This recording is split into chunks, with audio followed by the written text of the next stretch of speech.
Why is it that every time after protests and maandamano, the various activists and the various bloggers in the country start going head to head, fighting and bickering against each other and having pointless clashes online? Or do these clashes matter? Well, let's take a dive into the latest one, which involves the activist Hanifa or Hanifa Safi and the blogger Maverick Aoko. Now, these two ladies are ladies who are well regarded by the society, at least by the people who are aware of them and aware of their work. They are also ladies who have been at the forefront of speaking against the government and speaking for the rights of people. Maverick Aoko gives information and also rallies the things that we want, the change that we want. And Hanifa Safi, we can say the same about her. But this time, they are going head to head, and it's all because of Babu Owino.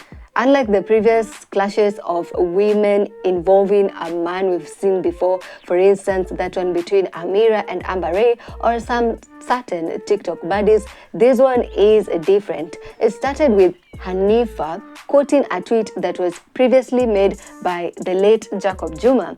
And this quote by Jacob Juma says, "This boy, Babu Owino, is a tragedy of intellectual exposition in our universities. He has destroyed Sonu by receiving bribes from politicians." And Hanifa quotes it and says, "Bro, how does Jacob Juma have a tweet for everything?"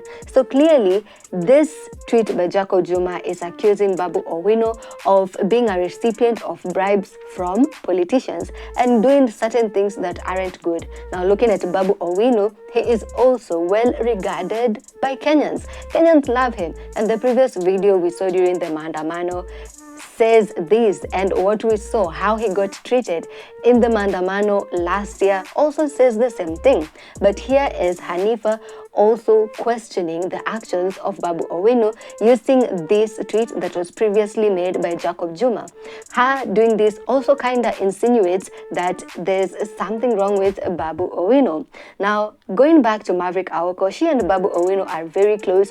Some of the times she's been arrested, we have seen Babu Owino coming through for her, even speaking against her being held and speaking for the release, her release, also taking part in bailing her out and these things. And Maverick has always made it clear that her stand is with Babu Owino. Like, she will always stand by Babu Owino, come rain, come sunshine. And this she is proving going by how she rebutted Hanifa's tweet.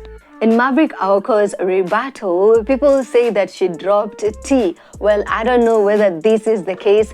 Well, we still don't know because this is alleged. It all depends with whether you believe her or not. But she actually accused Hanifa Safi of working hand in hand with Nairobi Governor Johnson Sakaja to tarnish Babu Owino's public image. Certain people on different social media platforms believe that the aim is to use Babu Owino's past to tarnish his name, and the belief is also that people like Hanifa have been paid to push this agenda. So this is what Aoko stated. I'll just quote part of it.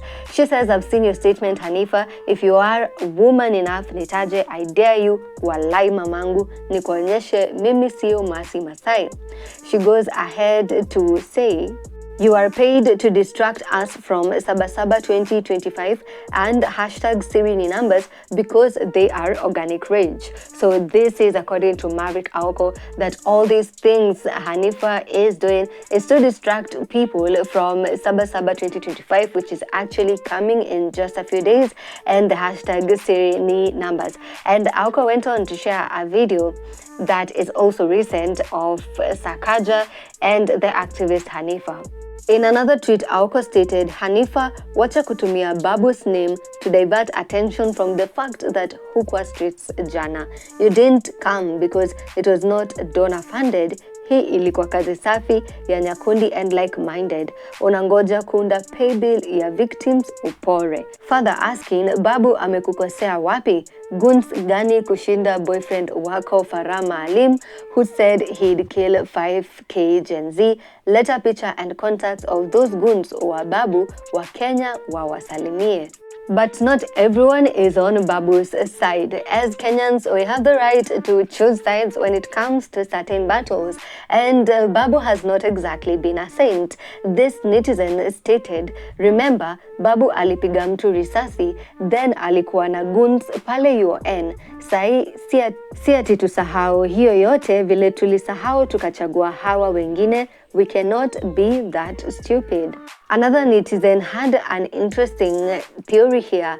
Ni kama Hanifa at Hanifa Safi and Aoko at Aoko Tenu wamelipwa to quarrel and distract everyone from the main focus.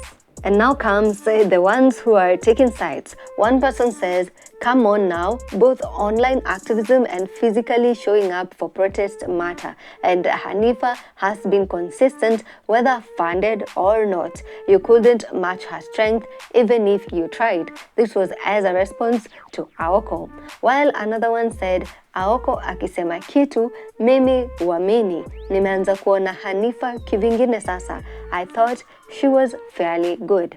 So, which side are you taking? Are you siding with Maverick Aoko or Hanifa? And do you think this is all worth it? Could it be that these are just sideshows and distractions? Because one thing I don't understand is why do it right after maandamano? And this is the same thing that we had last year. We saw so many activists turning against each other. Well, we've not seen them collaborate anyways, but exposing each other, bickering against each other. And it's also the same thing we are seeing now. Like, apart from this Maverick Hanifa thing, I've also seen there is Gaido versus Nyakundi thing ongoing. So why do you think this keeps happening? I mean, if the enemy is one and if the goal is one, why not just come together?